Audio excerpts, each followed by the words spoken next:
Hello folks, welcome to Mathmin videos. I hope you all are doing great. The topic of today's video lecture is from class 8 NCERT English textbook. We are going to discuss the first chapter, which is Best Christmas Present in the World by Michael Morpurgo. Now, in my opinion, this is quite a heart-touching story as it is set during the First World War, the Great War between the British and the Germans that led to uncountable number of deaths and had quite a chaotic and devastating impact across the world and upon families of soldiers in particular. Now the story revolves around a 101-year-old lady whose name is Mrs. Macpherson. She's also referred as Connie in the story. And the lady is a wife to a British soldier, Mr. Jim Macpherson. As the title suggests, the story is about Christmas present. Now, in order to know why is it best, who gives this present and to whom and in what condition, we need to read the lesson line by line in order to understand it. So without further ado, let's get started. Now here there are few dates given. Now each date refers to a historical event. So the answers to these questions are present on page number 23. We can look at them later on. Now let us focus on our lesson. Remember the three people here. The first one is Mr. Jim Macpherson, who is the British soldier, like I said earlier, and there is Mrs. Macpherson, who is a 101-year-old lady. She's also called Connie. And there's the author, Mr. Michael Morpurgo, who himself is narrating the whole story. Alright, let's begin. I spotted it in a junk shop in Bridport, a roll-top desk. The man said it was early 19th century and oak. So what did the author do? He went to a place called Bridport and there he visits a junk store. What do you mean by a junk store? A junk store is a place where second-hand items are sold.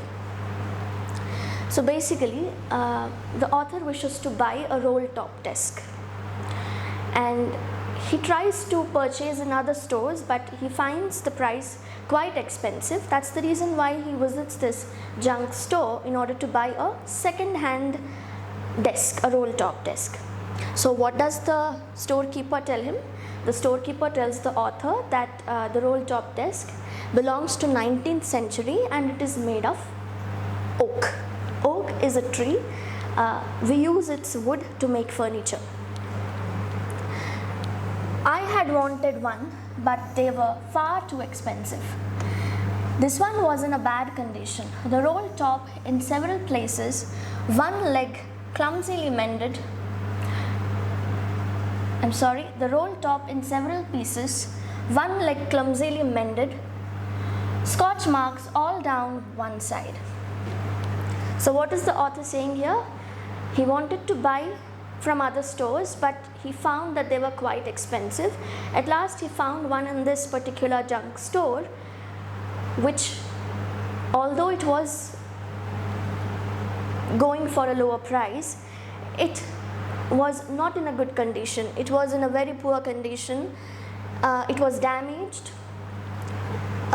in several places. The leg was also not properly arranged. It was clumsily mended. It was not altered properly. It was not fixed properly, basically. Scotch marks all down one side. What do you mean by scotch? Scotch refers to burn. So probably before arriving at the junk store, I think this roll top must have kept somewhere where the fire accident might have occurred. That's the reason why there were burn marks all over that particular roll top desk. It was going for a very little money. What do you mean by going for? Going for refers to an informal way of selling for. So the shopkeeper was ready to sell it at a lower price because it was not in a proper condition. I thought I could restore it. What did the author do? Because the other roll top desks in other places were quite expensive, he thought that he would buy this. Even though the roll top desk was in a bad condition, he would buy it and later on he would repair it. What do you mean by restore it? Repair. He would repair it later on. It would be a risk, a challenge, but I had to have it. I had paid the man and brought it back to my work room at the back of the garage. I began work on it on Christmas Eve. So what did the author do?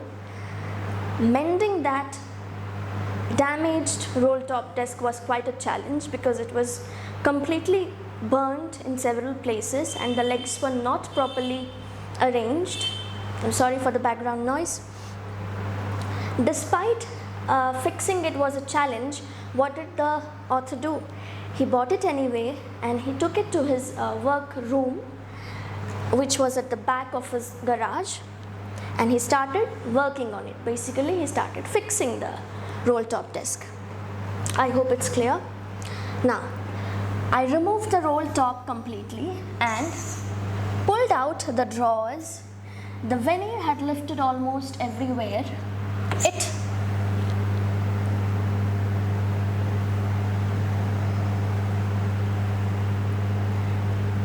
It looked like water damage to me. Both fire and water had clearly taken their toll on this desk. Now what is the author saying here? When he took that roll top desk to his workroom, he removed the roll top, the top of it. He also tried to remove the chest of drawers. Now he wonders what could have made the roll top desk condition such worse.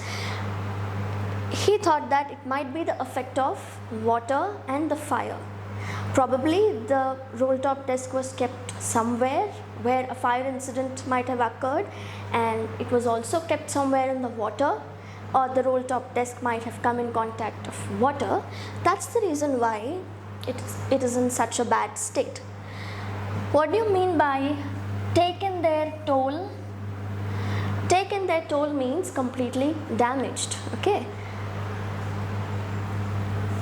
The last drawer was stuck fast. What do you mean by stuck fast?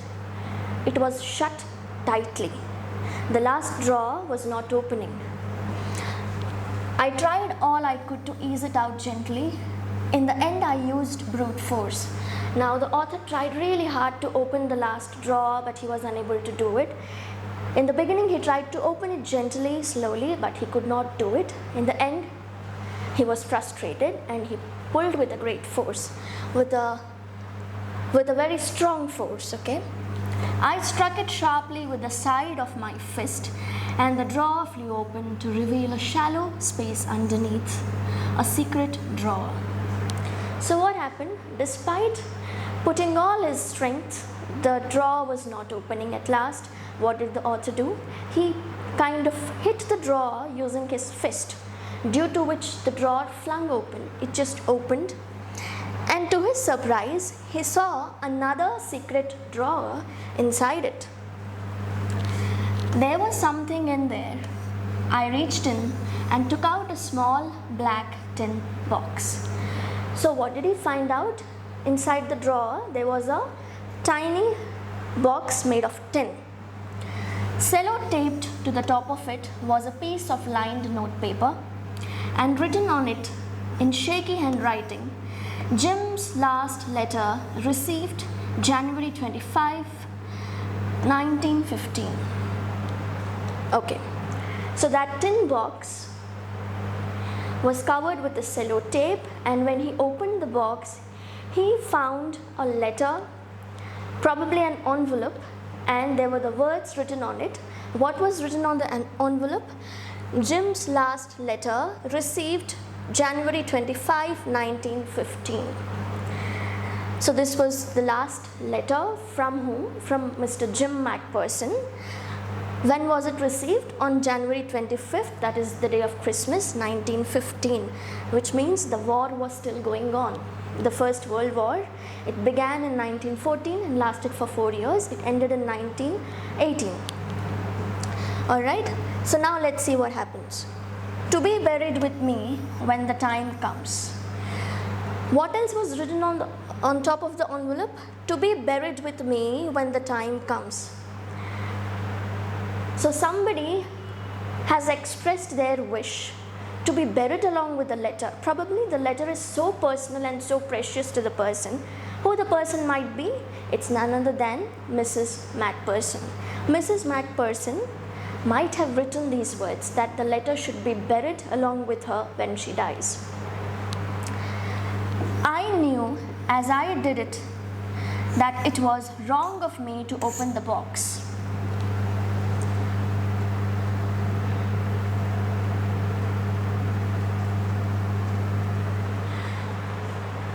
Now the author opened the box, and after opening he realized that it is something personal.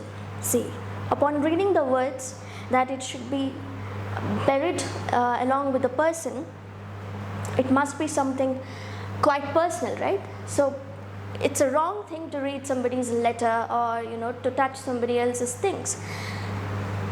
However, but curiosity got the better of my scruples. It usually does. The author was so curious that he did not pay attention to his scruple. What do you mean by a scruple?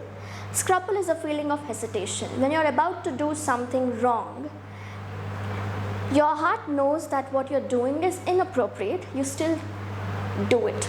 Okay, so that particular feeling of hesitation is called a scruple. So what did the author do? He ignored his scruple, and because of his curiosity, he opened the box and tried to read the letter. He reads it, which we are going to see. Inside the box, there was an envelope. The address read, Mrs. Jim Macpherson, 12 Copper Beeches, Bridport, Dorset. I took out the letter and unfolded it. It was written in pencil and dated at the top December 26, 1914. So the letter was addressed to Mrs. Macpherson. Who has written the letter? Mrs. Macpherson's husband, Mr. Jim Macpherson, has written this letter to his beloved wife. And what was the address? 12 Copper Beeches, Bridport, Dorset. So it's a very bad thing to read somebody's letter. However, our author reads it. He took out the letter and unfolded it. So the date was also written with pencil. The date was December 26, 1914.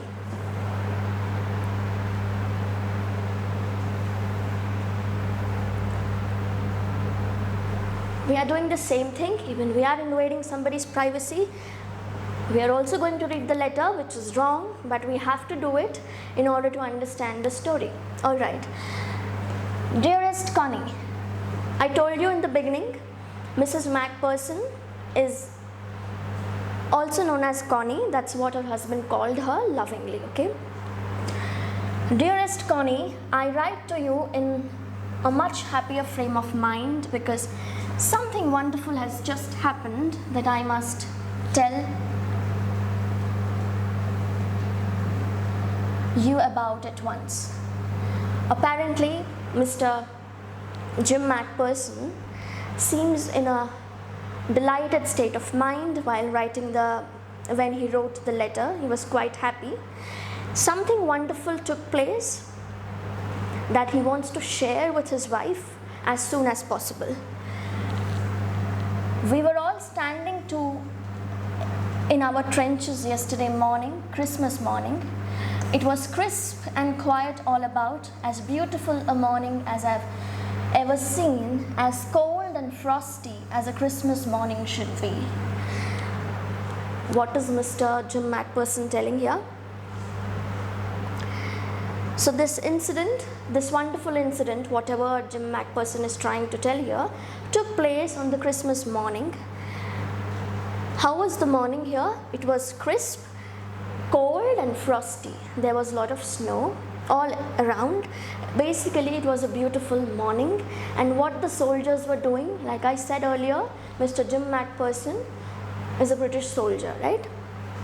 So all the soldiers were standing in their trenches. Trenches are the long, deep ditches where soldiers hide, where they take their position and hide. I should like to be able to tell you that we began it, but the truth I'm ashamed to say is that Fritz began it. Alright. So what is Jim Macpherson telling here? He is quite ashamed to reveal something. What is that? And what do you mean by Fritz? Fritz refers to German. So there were both armies, the British army as well as the German army. So the men from the German army are referred as Fritz. Okay, a Fritz here refers to a German, and similarly the author named the British soldiers as Tommy in the lesson. So don't confuse. Fritz here refers to German and Tommy refers to British. Okay. Why is the author ashamed? Because something surprising happened, something which never happened before, and something positive happened from the German side. This Mr. Macpherson was not expecting it to happen. In fact, he wanted it to start that positivity. Unfortunately, it was coming from the German side, which made him quite ashamed. So that's why he's telling that. But the truth I'm ashamed to say is that Fritz began it. He wanted to start that positivity. Unfortunately, it came from the German side. What happened? What was it? First, someone saw a white flag waving from the trenches opposite. So what did the Germans do? They raised a white flag. What do you mean by, what does it symbolize here? Well, white flag symbolizes peace. So the German army basically wants peace and harmony. They are not wanting war. Now this is quite surprising. Mr. Macpherson was quite shocked and surprised and also ashamed, thinking why didn't he do it instead of that German? Then they were calling out to us from across no man's land. So what happened then? The German soldiers were calling the British soldiers from the no man's land. What do you mean by no man's land? As the name suggests, no man's land is the land that belongs to nobody. Is the land that is owned by nobody. It is an area of land between the borders of two countries. Okay. So the German soldiers wanted peace and harmony. They did not want war. That's the reason why they raised white flag, which symbolizes peace. And they were calling out the British soldiers to come out. Happy Christmas, Tommy! Happy Christmas! When we had got over the surprise, some of us shouted back, same to you, Fritz, same to you. I thought that would be that. We all did. Okay. So one of the German soldiers shouted out, rather greeted, saying, Happy Christmas, Tommy. Tommy, like I said earlier, refers to a British soldier. Okay. So these people, these British soldiers were shocked. What's going on? These people are showing white flag and they are wishing us Merry Christmas. What's wrong with them? However, when they realized, okay, they are just wishing, we need to wish back, some of the British army men shouted back or wished the Germans back, saying, same to you, Fritz, same to you. But then suddenly, one of them was up there in his great coat and waving a white flag. Don't shoot, lads, someone shouted. And no one did. Okay. So then what happened? Suddenly, one of them stood up, one of the German soldiers stood up, who was wearing great coat, and he started waving a white flag and he shouted, Don't shoot lads. What do you mean by lad? A lad is a young man. A young man is called a lad. Don't shoot. And because this person raised a white flag and asked not to shoot, nobody did it. Nobody shot. Then there was another Fritz up on the parapet and another, "Keep your heads down, I told the men. It's a trick," but it wasn't. So what was happening? One after the other, the German soldiers kept appearing. They stood up from their places and they were coming forward. They were asking not to shoot. They were raising the flag and they were basically showing gestures of peace. Now, Jim Macpherson was not really convinced by what the Germans were doing. He was quite suspicious about the German soldiers, and he told his men not to believe them. This could be their trick. They would just call us and shoot us to death. So let's not believe, let's not fall into their trap. But he was wrong about it. The Germans were actually trying to make peace. Okay. One of the Germans was waving a bottle above his head. "It is Christmas Day, Tommy. We have schnapps. We have sausage. We meet you, yes?"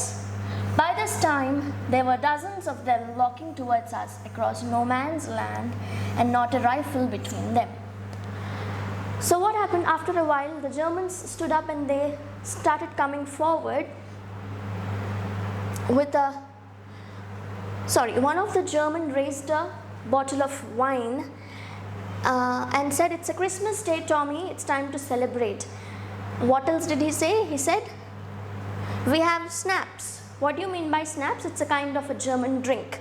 Okay, snap, we have sausage. These are the items we have. We can eat and enjoy. Soon there were dozens of German soldiers coming towards these British men. Little Private Morris was the first up. "Come on, boys. What are we waiting for?" And then there was no stopping them. I was the officer. I should have stopped them there and then, I suppose, but the truth is that it never even occurred to me I should. So upon seeing the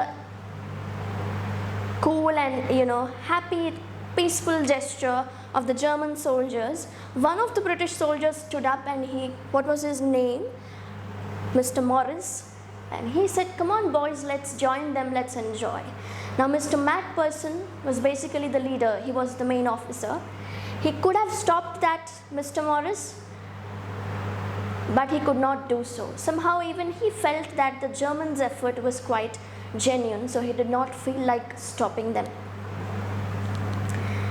All along their line and ours, I could see men walking slowly towards one another, grey coats, khaki coats meeting in the middle, and I was one of them. I was part of this. In the middle of the war, we were making peace. So what was happening? The war was ongoing, but these soldiers, the German soldiers and the British soldiers, they were happily celebrating Christmas Eve. They were making peace while the war was going on, or in the middle of the war, sorry. You cannot imagine, dearest Connie, my feelings as I looked into the eyes of Fritz officer, who approached me, hand outstretched. "Hans Wolf," he said, gripping my hand warmly and holding it. So one of the German officers approached Mr. Jim Macpherson, and he shook Mr. Jim Macpherson's hand and introduced himself as Hans Wolf. What was the name of that German officer? Hans Wolf. Now he is introducing himself. Let's see what he has to say. "I am from Dusseldorf. I play the cello in the orchestra. Happy Christmas." So basically, before joining the army, this German soldier was earlier a musician. He used to play an instrument called cello. Cello is a type of instrument. He had an orchestra back in a place called Dusseldorf. Okay, he says this and he wishes Mr. Jim Macpherson saying Happy Christmas. Captain Jim Macpherson, I replied, and a happy Christmas to you too.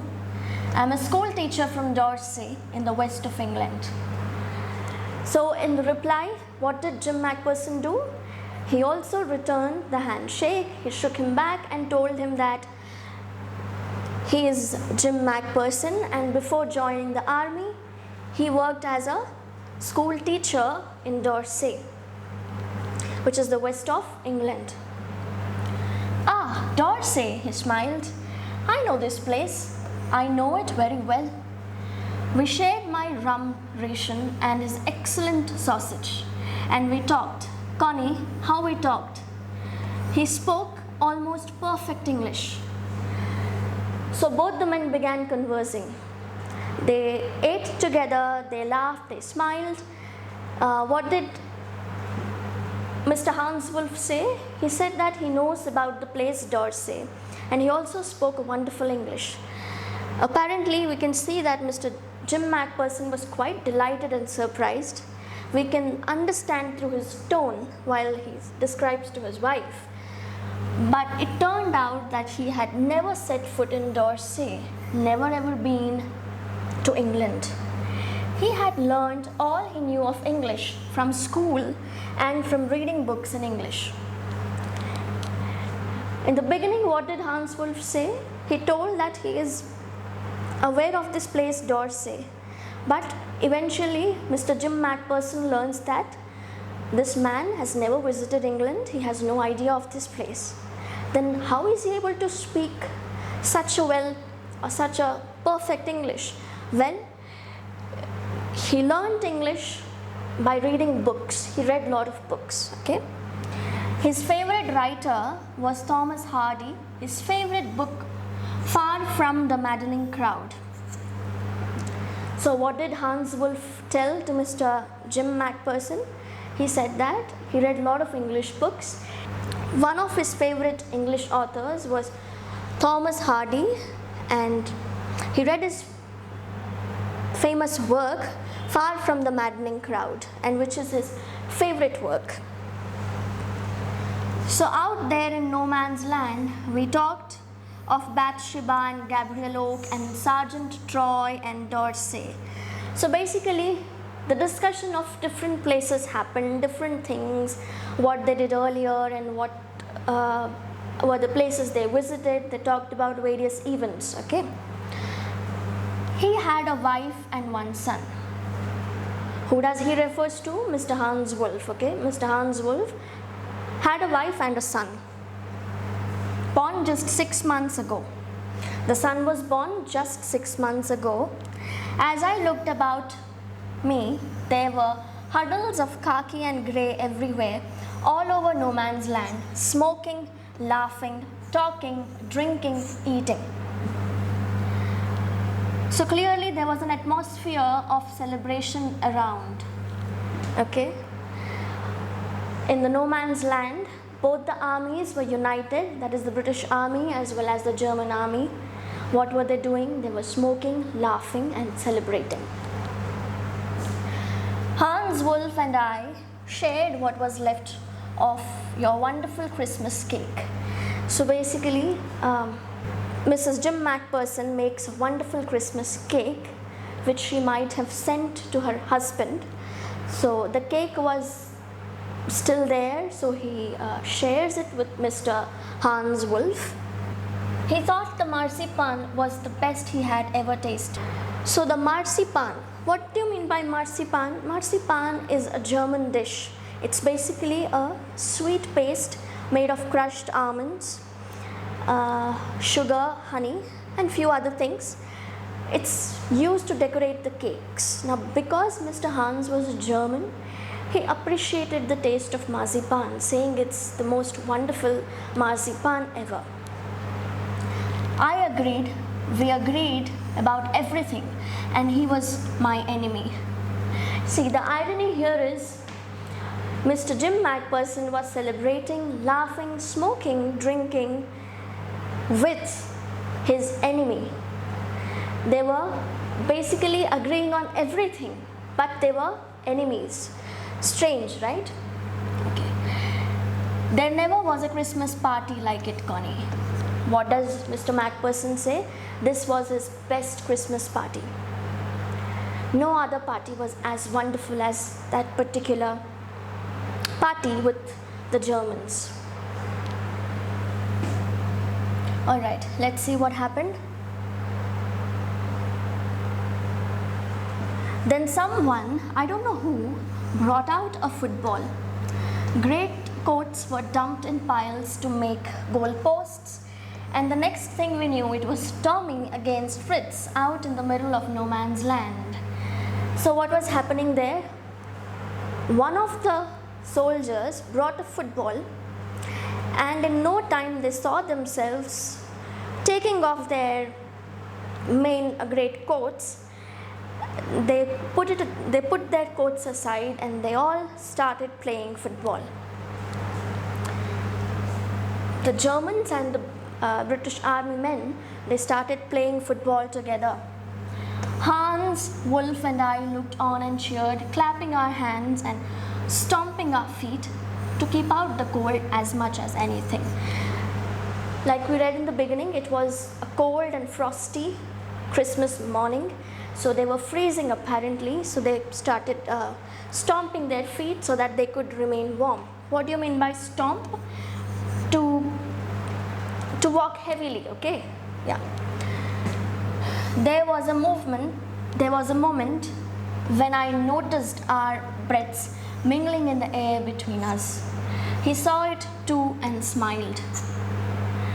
Jim Macpherson, he said after a while, I think this is how we should resolve this war. Alright. So while playing football, they came so close that they forgot that they were enemies. What did Mr. Hans tell to Mr. Jim Macpherson? I think this is the way we need to resolve or settle or sort out this war. Let's not fight. Let's celebrate, let's have fun. Let us follow the path of peace instead of war. A football match. No one dies in a football match. No children are orphaned. No wives become widows. What is Mr. Hans telling here? Let us stay peaceful throughout the war period. Let us not fight. This football game is so wonderful. Here there's no deaths. The children are not orphaned and the wives don't turn into widows. I mean, that's what happens in the war, right?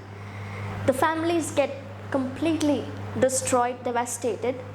The wives turn into widows, the children turn into orphans, all in the span of a heartbeat. So here, Mr. Hans is trying to present a peaceful offer. Let us not fight, let us resolve the war in a peaceful way. I prefer cricket, I told him. Then we Tommies could be sure of winning, probably. We laughed at that and together we watched the game. Sad to say. So they played for a while and then they stopped playing and they started watching the game, and then Mr. Macpherson expressed his interest towards cricket. He said that I prefer cricket over football because that way I think we Tommies, we Britishers can win.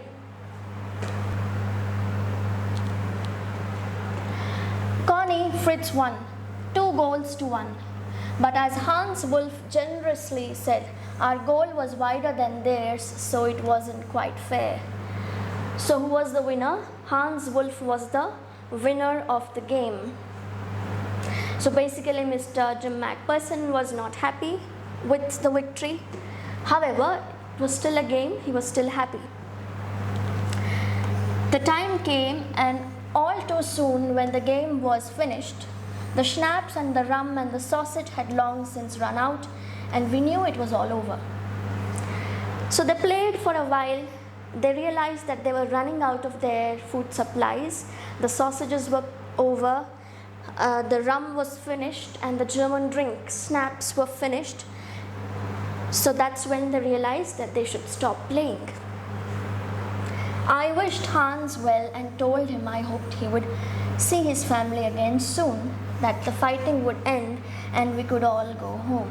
So, after the game was over, what did Mr. Jim McPherson tell to Mr. Hans? He said that he hopes that Mr. Hans goes back to his family soon and that the war comes to an end soon.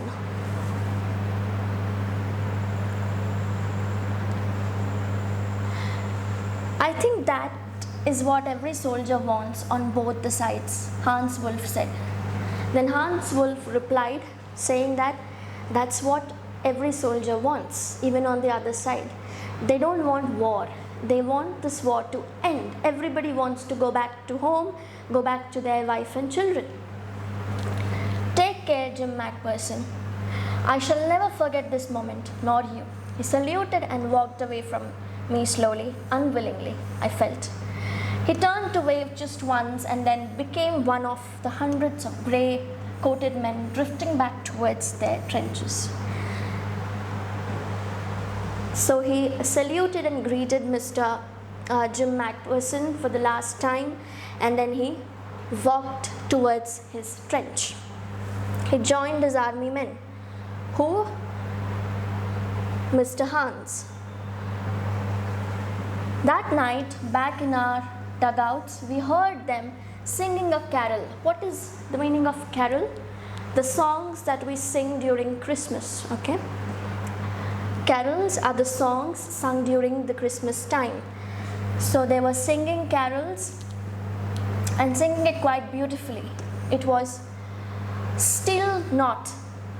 Now, still not is a German word. Still refers to silent and not refers to night. So the night was silent, and what was audible? The song of the soldiers or the carols were audible. Our boys gave them a rousing chorus of while shepherds watched. We exchanged carols for a while and then we all fell silent. We had had our time of peace and goodwill, a time I will treasure as long as I live. So they sang for a while and then they all fell silent. That means they fell asleep. What does Jim McPherson say at last? He says that he had a best time of his life and he's going to treasure it. He's going to remember it forever as long as he lives. Now, in conclusion, dearest Connie, by Christmas time next year, this war will be nothing but a distant and terrible memory. I knew from all that happened today how much both armies long for peace. We shall be together again soon, I'm sure of it. Your loving Jim. Now Mr. Jim McPherson concludes the letter hoping for a positive future. What does he say? He promises his wife, saying that he would be back to her by next Christmas, and the war would be just a terrible memory and nothing more than that. And he also tells that the soldiers on both the sides want peace and nothing more than that. He says that he and his wife are going to be together soon. Alright, now let us move on to what happened next. So who was reading this letter? The author was reading this letter written by Mr. McPherson to his wife. Now let's see what happens in the story. I folded the letter again and slipped it carefully back into its envelope. I kept awake all night. By morning I knew what I had to do. So the author was quite moved. He was overwhelmed when he read this letter from Mr. Jim McPherson. So after reading it, he carefully put it back in the envelope. He stayed up all night thinking what to be done with the letter. So by the next morning, he knew what to do. Let's see what he did with the letter. I drove into Bridport, just a few miles away. He drove to a place called Bridport. which is just a few miles away.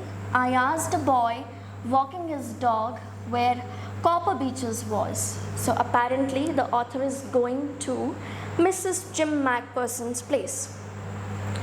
If you remember, the address was written on the letter, so he was going to the same address. So he goes to Bridport, he finds a boy who was walking his dog, and he asks the way to the place called Copper Beaches. House number 12 turned out to be nothing but a burned out shell, the roof gaping, the windows boarded up. So what happened? The boy told him the address.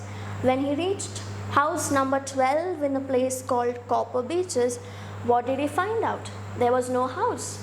The house was completely burned down. So then the author knocks the neighbor's door. I knocked at the house next door and asked if anyone knew the whereabouts of a Mrs. Macpherson. Oh yes, said the old man in his slippers. So when the author knocks the door of the neighbor, an old man appears. The author asks the neighbor about the whereabouts. Where does Mrs. Macpherson live now? Is she alive or not? Where is she? He asked the details about Mrs. Macpherson to the neighbor. So the old man says that he knew her. He knew her well. A lovely old lady, he told me, a bit muddle-headed, but at her age she was entitled to be, wasn't she? 101 years old. She had been in the house when it caught fire. So what did the neighbor reply? The neighbor replied saying, oh yes, I know this woman. She is about 101 years old, a lovely old lady. She is muddle-headed. What do you mean by muddle-headed? Somebody who has a problem remembering things, or somebody who is, going through a phase of old age. They keep on forgetting things, right? So that is muddle-headed state of mind. Of course, it should be. She's about 101 years old, so it's obvious to happen. No one really knew how the fire had started, but it could well have been candles. So this lady, Mrs. Jim Macpherson, was present in the house when the fire accident took place. So nobody knew what was the cause of it. However, they are assuming that the fire might have started because of the candles. This Mrs. Macpherson did not like using electricity. She burned candles in the house instead. So one of the candles might have fallen down, and thus the fire might have started. She had candles rather than electricity because she always thought electricity was too expensive. The fireman had got her out just in time. She was in a nursing home now. He told me, Burlington House on the Dorchester Road on the other side of the town. So what happened here? The fire brigadier or the fireman came at the right moment and rescued her. Had he not arrived in time, she would have probably burnt to death. So what did the neighbor tell about Mrs. Macpherson? Where is she living now? She's living in a nursing home in a place called Dorchester. What is the name of the nursing home? Burlington House, in a place called Dorchester, which is on the other side of the town. Now let's see what the author does after visiting the nursing home. I found Burlington House nursing home easily enough. There were paper chains up in the hallway, and a lighted Christmas tree stood in the corner with a lopsided angel on top. So those were the Christmas days, right? So that was the Christmas day, obviously. So the next day of Christmas. So he found the nursing home, and the nursing home was beautifully decorated with a Christmas tree in the corner. I said I was a friend come to visit Mrs. Macpherson to bring her a Christmas present. I could see through into the dining room where everyone was wearing a paper hat and singing. So how did he introduce himself there in the nursing home? The author introduced himself as Mrs. Macpherson's friend, and he told the people there that he has come to visit her because it's Christmas. So what was everybody doing there? They were sitting in the dining room wearing a hat, and they were basically singing, celebrating Christmas. The matron here refers to nurse. The matron had a hat on too and seemed happy enough to see me.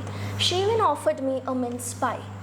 So the matron, the nurse who received the author, was quite delighted to see him.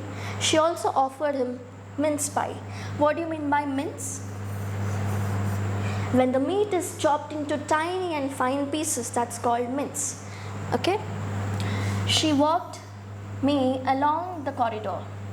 Mrs. Macpherson is not in with others, she told me. She's rather confused today, so we thought it best if she had a good rest.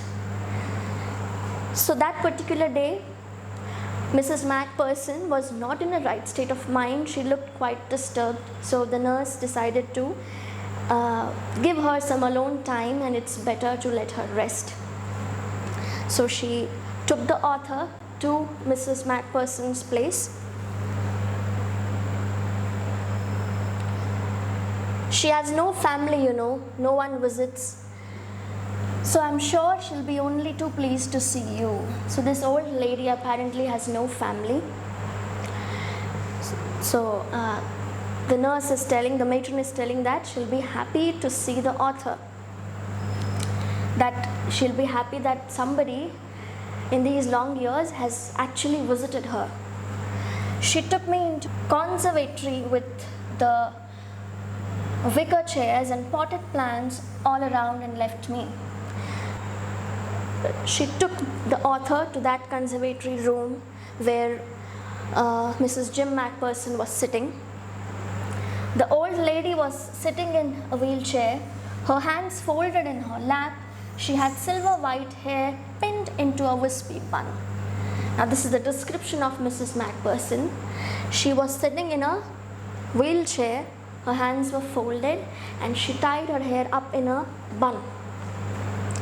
She was gazing out at the garden. "Hello," I said.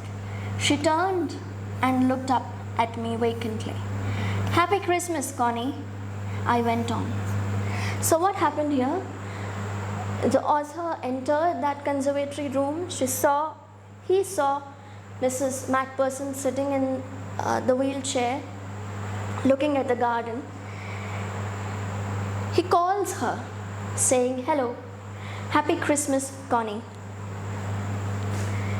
I found this. I think it's yours." What does he say? He brings that tin box along with him.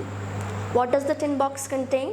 The letter from Mrs. Macpherson's husband, right? So he hands it over to Connie or Mrs. Macpherson. As I was speaking, her eyes never left my face. I opened the tin box and gave it to her. That was the moment her eyes lit up with recognition and her face became suffused with a sudden glow of happiness. So what happened? As the author tried to hand over the tin box containing letter in it, the lady did not even look at the tin box. She was constantly staring at the author. She was so delighted that her face was suffused with happiness. Suffused means the entire face was filled with happiness. Why do you think is she smiling looking at the author? Do you have any idea? Why did the lady smile? I explained about the desk, about how I had found it, but I don't think she was listening. The author here tried his best to tell her what exactly happened, how he went to buy a roll-top desk, and how he got his hands on the letter, so on and so forth. He tried to tell her the backstory of the letter, but apparently the woman was so lost in his face. She was constantly looking at him. She was not at all listening to what actually happened. For a while, she said nothing but stroked the letter tenderly with her fingertips. The lady told nothing. She was completely silent. What did she do? She was touching the letter using her fingertips. She stroked the letter using her fingertips. Suddenly, she reached out and took my hand. Her eyes were filled with tears. "You told me you would come home by Christmas, dearest," she said. "And here you are, the best Christmas present in the world. Come closer, Jim dear, sit down." Oh my God. This is such a beautiful yet heart-touching moment of the story. Now, what actually happened to the woman? After looking at the letter, her eyes filled with tears, she immediately caught the hand of the author. She sat him down and she said, "You have arrived as you promised in the letter." What is happening here? She mistook the author for her husband. She's thinking that the author is none other than her own husband, because the author addressed her as Connie, right? So she is thinking that the man is her own husband. Mr. Jim Macpherson had already promised her in the letter, saying that he would be back by next Christmas. So as it's the day of Christmas, she is thinking that her husband has fulfilled the promise and he is back to her. "Come closer, Jim dear, sit down." She then says, "Come closer, sit down." This is such a heart-touching moment. I sat down beside her and she kissed my cheek. "I read your letter so often, Jim, every day. I wanted to hear your voice in my head. It always made me feel you were with me, and now you are. Now you're back. You can read it to me yourself. Would you do that for me? Jim dear, I just want to hear your voice once again. I'd love that so much. And then perhaps I will have some tea. I have made you a nice Christmas cake, marzipan all around. I know how much you love your marzipan." So what is the old lady saying here? The lady is apparently overwhelmed. Okay. She is completely delighted. Her eyes are filled with tears. She makes the author sit with her. She kisses his cheek and she says, "You have fulfilled your promise. You said you would come back by next Christmas, and here you are. I have read your letters quite often all these years. I have waited for you. I was looking forward for this moment. Now that you are right in front of me, why don't you read this letter for me? I just want to listen to your voice. I would just love your voice." And what else she said? "And after reading the letter, I'd probably have some tea. And I have also made Christmas cake for you with marzipan all over it, as it's your favorite." We all know that marzipan on the Christmas cake was the favorite of Mr. Jim Macpherson. All right, so that's the end of the story. Now, while all this discussion was happening, while Mrs. Jim Macpherson was so overwhelmed and so delighted, she was filled with joy and tears at the same time, why do you think the author listened to her quietly? Why didn't he try to tell her again that she mistook him for her husband? He is not her husband. Why didn't he tell her that? Well, the author concealed his identity because he thought that this is the best Christmas present he could have ever given to an elderly widowed wife of a warrior who fought for his country. The author did not want to take away the happiness from the woman, so he lets her believe that he was her husband at that particular moment. Wasn't the story touching? Well, for those who believe in true love, I think this is quite a wonderful story. The author beautifully tried to present two messages through this story. The very first message is that war and fights can bring only sadness. So in order to attain happiness, peace is the only way. Peace is the only path to attain happiness. That's the first message we get from the story. What is the second beautiful message? Well, in my opinion, the second beautiful moral of the story is the concepts of time and distance do not matter when it's a case of true love. Here, if we look at the character of Mrs. Macpherson, the lady is about 101 years old. She has lost everything. She has lost her beauty, she has lost her home, she has lost her charm, probably even the sense of eyesight. But her feelings of love towards her husband did not fade away.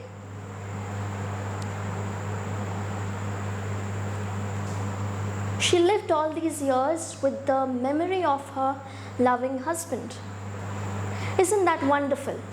Therefore, I think it's a wonderful, heart-touching story that focuses on peace and also the importance of true love that never fades away irrespective of time, distance, age. I hope the lesson was interesting. I hope you enjoyed watching it. If you did, do me a favor of subscribing the channel, hit the bell icon to get notified. I'll see you with another video, which is the part 2 of this topic, where we shall discuss the grammar of this lesson. I shall see you soon. Until then, goodbye.